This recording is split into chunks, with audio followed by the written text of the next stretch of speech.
Hey, it's TDA and welcome back to my step-by-step spoiler-free guide to Techtonica. Now I do have to say, when I say spoiler-free, I am going to assume that you've now reached at least Sector Sierra, because if you haven't, then this guide won't be any use to you. In the previous episode I showed you how to produce a boatload of fuel to get your pumps going, and also that you should set up your pumps, if possible, as soon as you discover those, in those giant sand pits that go all the way down, so you can easily start pumping out a level. If you clear some room around those pits, you can usually fit in enough of these pumps that you can actually have enough pumping capacity to completely empty out the entire level. Of course, you might want to add in a couple of additional pumps because it takes quite a while to actually pump out a level, but as long as you keep it going, you should be fine. Now, when I say keep it going, I don't just mean the fuel, you also need to make sure that the sand can actually still get out. An easy way to get rid of excess sand just to keep your line running is the Mark III smelter. It just runs on electricity. You can find a couple of them on level 13 and just make sand. You're going to be able to store a huge amount of sand if you have a Mark II storage unit, which you can also find on level 12. And well, that will just keep everything moving along. And before we dive into the details of this episode, make sure that you double check on your supply lines every now and then, because the resources do run out. It's very slow, but they do run out, and pumping out all of these sand levels is pretty time consuming, so you might find yourself with some supply line issues if you don't every now and then double check on them. And speaking of blast mining, I also recommend that you now switch your entire production to blast smelting, because making stuff from these slabs is so much easier than doing it in any other way, and also makes it a lot easier to scale things up. And you are going to want to scale things up because not only do you need quite a bit of green science in order to get anywhere, you're also going to need the relays that you also need for the green science to make some sensor blocks. And once you have some of those sensor blocks, make sure you upgrade your terminal to tier 3. The order in which you do the next couple of things might depend a little bit on how fast you're actually draining the levels, because you'll need access to some of the things that are hidden down below on levels 12 and 13. One of the very important things that you will unlock during your exploration of level 12 is the excavator bit Mark 6. You are going to find this pretty deep into that level, and you will not be able to miss it really, because it's going to be in one of those little cabins that you get guided to. You know what I mean once you see it. But once you do get these, you're going to want to start making these, because this is the only way you can actually get to level 14. The only thing you really need, in addition to everything we already have in order to make those drill bits, is the actuator, so go on and unlock that too. The actuators are made from the electronic motors, carbon frames and iron mechanisms that we have already in production. And since the Mark 6 drill bit actually uses the actuators and the carbon frames, I actually like making the actuators on the same platform as the Mark 6 drill bits as well. Just make sure you produce more than you need for the drill bits, because we're going to be using them elsewhere as well. Another thing you will want to start up is the gathering of scrap ore. This is actually found in the sand levels, usually pretty far down, and you will be able to just mine this like any other substance. And with the discovery of scrap ore, it's time to add yet another level to our mall. Put the condensed scrap ore into a crusher. That is a new building you should have found by now on level 13, and that will turn that ore into scrap ore, and as well as some limestone. Now the limestone we don't really have any use for, at least I don't, so I'm just smelting it into some quicklime and putting it into one of the Mark II containers. These are huge, so eventually this will fill up, but it will take a very long time for it to do so. In the meanwhile, we just get rid of that limestone we don't need in our building process. We can now also just build additional crushers if we need to, because all we need is the Thresher Mark II that we already have, the sensor blocks that we just started creating, as well as the actuators. The game at this point is throwing recipe after recipe at you, but you really don't need to use all of them, so just stick with me and I'll guide you through it. Starting with using some of these crushers and that scrap ore to upgrade the terminal to tier 4. And just to prove my point, straight after you can actually upgrade the terminal to tier 5 already, because we already have the condensed scrap ore as well as the sesamite powder in production. Next on the list is gold production. In order to start up your very own gold production, all you need to do is put some of that scrap ore into another crusher, combine it with everyone's favorite plant, shiverthorn, and that will make actually 3 different types of things. So first of all, you get some of the gold ore, as well as some adamantium slabs, as well as steel slabs.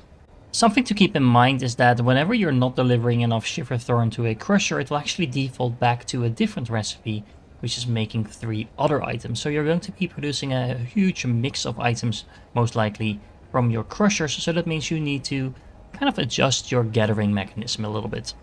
So for example, you can see I have 2 crushers here, each producing a different recipe, mostly because the second one didn't get enough shiverthorn delivered in time. That means I have a total of 6 different items here in the storage. One of them I'm actually filtering out, that's the gold, which is going to go into a couple of smelters to make some gold bars. Similarly, we can then start reallocating the different items in here to wherever they need to go by use of filter inserters. With this sesamite sand filtration recipe, you actually get a very interesting new way to make sesamite powder.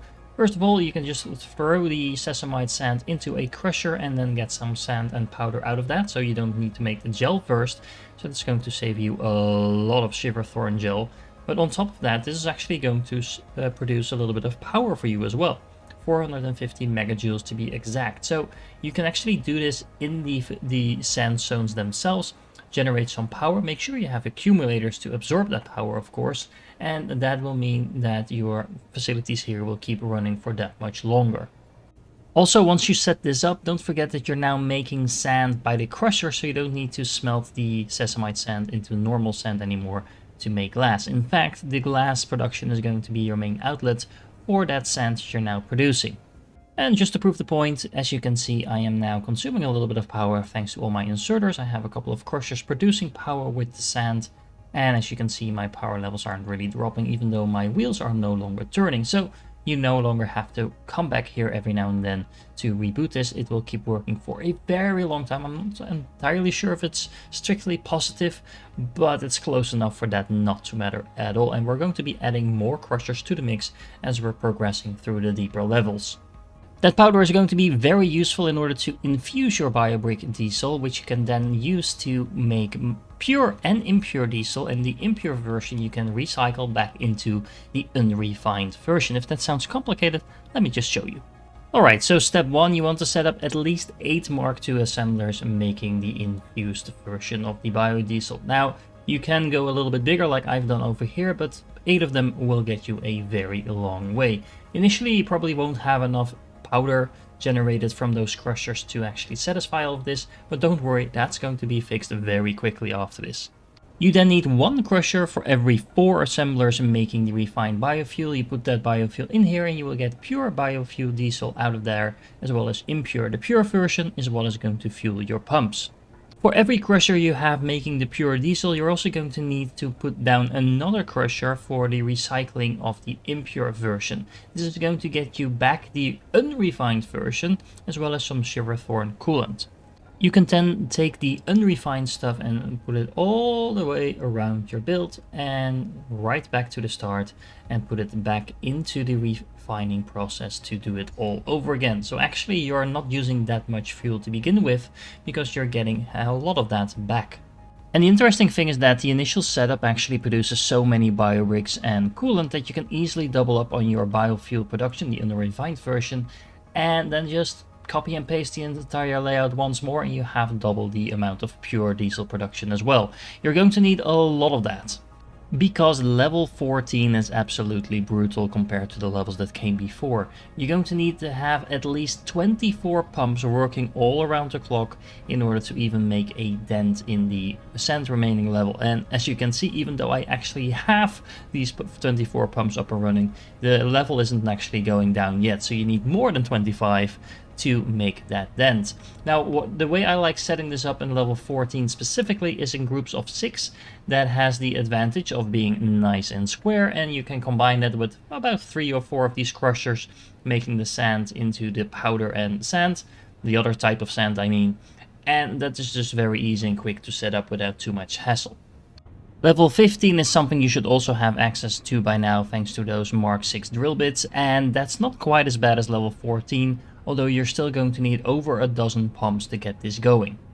While you're draining all those 4 levels of sand, you're going to get quite a few pop-ups that basically ask you to go explore a specific part of the map. Now, those are going to be massive amounts of lore dump, and they're really interesting if you are into the story. So I'm not going to spoil any of them, but you do want to visit each and every one of those locations and explore them thoroughly, because you're also going to be able to find quite a few upgrades there. On level 13, you're actually also going to find some of those Mark II planters that you're going to need to upgrade your terminal once again, along with some of the gold ore that we just started up as well. And speaking of the Mark II planters, we're going to unlock pretty much everything on this row in order to unlock the sesamite ingots. We're going to need those to progress through the next tier of the technology tree. And before we get into that, I just want to re-emphasize once more that you don't need to unlock every single technology that you come across, because some of them are actually really expensive and they don't really add anything to what you're already doing. In order to make sesamite ingots, we're going to need sesamite seeds, and you can actually craft these in an assembler from the kindle vine and shiverthorn seeds. Now you might be running low on these by now, and let me show you how to make an infinite amount to fix that problem.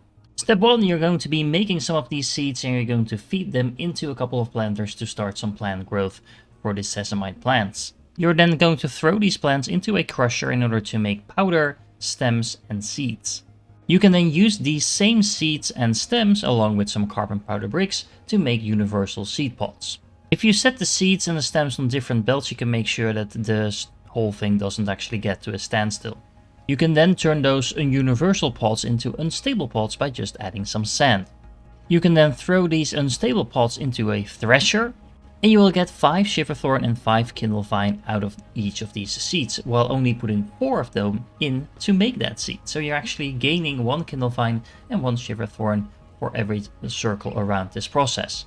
So here's an overview of my build. You can scale this up if you want to, but what I've done over here is just double up on the assemblers making the actual sesamite seeds, and then I have this belt kind of looping around over here with a box. This is going to collect all the overflow of kindle vine and shiverthorn, just because I might be able to use those elsewhere as well as collect any of the sesamite seeds that are not collected by the planters. But as you can see, these are actually being looped around just to make sure I'm not wasting any sesamite seeds that might be able to go back into the planters.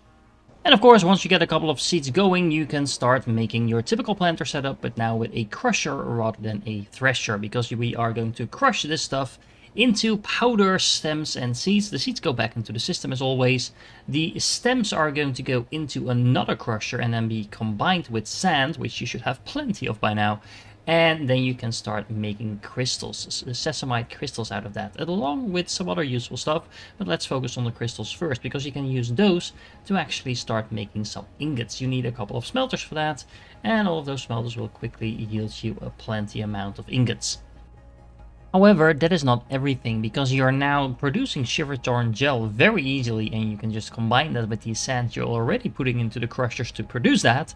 You can now very easily make some sesamite gel as well, and that by itself is not maybe that interesting, although you can use it to produce quite a few items. It's mostly a very easy way to now start producing a massive amount of biobricks. Now, biobricks are not necessarily the easiest way to fuel your pumps, because, well, they need a lot of it and you can only fit so much on a belt. But the amount of gel you're producing, you only need to add in a tiny amount of those carbon bricks and you're going to be spewing out massive amounts of biobricks. So at this point, you basically have infinite fuels for as many pumps as you might need. So pumping out level 14 should be trivial. And just to back that up with some math, if you have 3 Mark II assemblers making biobricks, you will be able to fill 2 full belts, Mark III belts of biobricks. 1 belt of biobricks is going to be able to fuel 6 pumps completely non-stop. So that means that these 9 assemblers that I have over here will turn into 6 full belts of biobricks, which will be able to fuel 36 sand pumps wherever I need them to. And this is not even close to how many biobricks I can produce at this point, because just one of these assemblers making the gel is going to pump out 48 per minute, while one assembler only needs 2 per minute. So you could fuel up to 24 assemblers just with the gel being produced in one of these. So this is complete overkill, but just to prove a point that the fuel is at this point pretty much infinite. So that means from this point on, you should have no problem pumping out the other levels, especially level 14, and what you're looking for is the excavator bit Mark 7, because that will allow us to get to the last level of the game and will also allow us to actually finish the game in the next episode.